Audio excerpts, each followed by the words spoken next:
हाय नमस्कार मंडळी, मी तुमचा ब्लॉगी पायपण्या स्वागत करतो तुमचं आजच्या व्लॉगमध्ये. तर मंडळी, आज आपण चाललो आहे आपल्या गणपतीपुळ्याच्या गणपतीच्या मंदिरात या प्रदक्षिणा मार्गावरती असलेलं शुंडास्थान मंदिर. इथे आज हरिनाम एक्का उत्सव आहे, तर त्यानिमित्ताने आज आपण तिकडे चाललो आहे.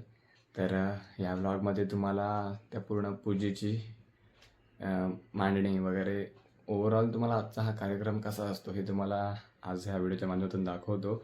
थोडीशी माहितीसुद्धा देतो. मग त्याचबरोबर गजराच्या वेळेला शेवटला जो गजर होतो, बारी जेव्हा आम्ही संपते, म्हणजे आजचा हरिनाम एक्का उत्सव हा तेव्हा जो गजराचा माहोल असतो तो मला आज दाखवतो. कारण महिला मंडळसुद्धा यावेळी सहभागी झालं आहे आणि तो माहोल बघण्यासारखा आहे. तर नक्की हा व्हिडिओ शेवटपर्यंत नक्की बघा. व्हिडिओ आवडला तर लाईक करा, शेअर करा, सबस्क्राईब जरूर करा. चला जाऊया शुंडास्थान येथे. तर मंडळी, आता आपण तिकडे जात असतानाच थोडीशी तुम्हाला ह्या शुंडास्थानाविषयी माहिती देतो. तर मंडळी, कोकणच्या निसर्गरम्य भूमीत समुद्राच्या लाटांनी स्पर्शिलेल्या या पवित्र गणपतीपुळ्यात विराजमान आहेत स्वयंभू श्री गणपती बाप्पा. या पवित्र क्षेत्राची प्रदक्षिणा करताना एक विशेष आणि श्रद्धेने नतमस्तक व्हावं अशा स्थानाचं दर्शन होतं, ते म्हणजे हे शुंडास्थान. शुंडा म्हणजे श्री गणपतीची सोंड.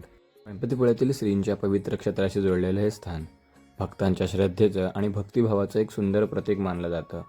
इथून जाताना आजूबाजूचा निसर्ग, समुद्राची गाज आणि वातावरणात आज घुमणारा हरिनामाचा गजर मनाला एक वेगळीच शांतता देऊन जातो.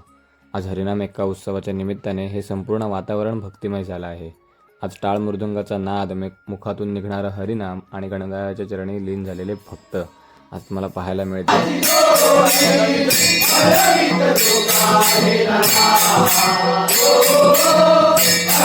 त्याचबरोबर आजूबाजूच्या गावातील वाडीतील लोकसुद्धा इथे भजनाची बारी करण्यासाठी येतात. तर त्यांच्यासाठी आम्ही इकडे आमच्या मंडळाकडून इथे चहा, त्याचसोबत इकडे वडापाव आणि चटणी वगैरे, तर त्याचा इथे नियोजन केलेलं असतं त्यांच्यासाठी. आता जाऊया आपण गणपतीच्या मंदिरात. आपल्या भजनाची बारीला गेलं तर या बारीनंतर. तर आता घेतलं आहे आपण दर्शन आणि जाऊया. आता आपली बारी लागेल वरती. आता शेवटची उठवायची बारी आपली आहे, तर तुम्ही गजराची मजा बघायला विसरू नका.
उत्सवाची सांगता झाल्यानंतर सर्वांनी प्रसाद घेतला व त्यानंतर आम्ही ते सर्व पूजा साहित्य असतं जे विसर्जन करण्यासाठी नेतात, ते नेतानाच आम्ही जी मजा केली ती सुद्धा तुम्हाला दाखवतो.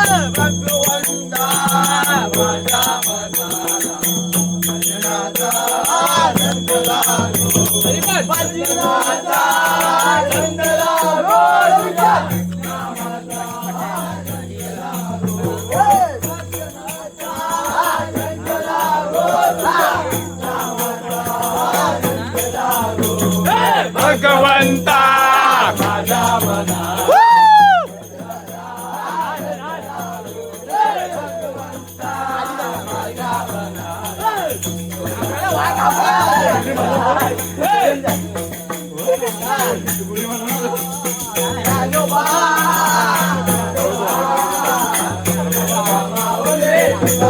विठ्ठल माझा, विठ्ठल माझा, मी विठ्ठलाचा.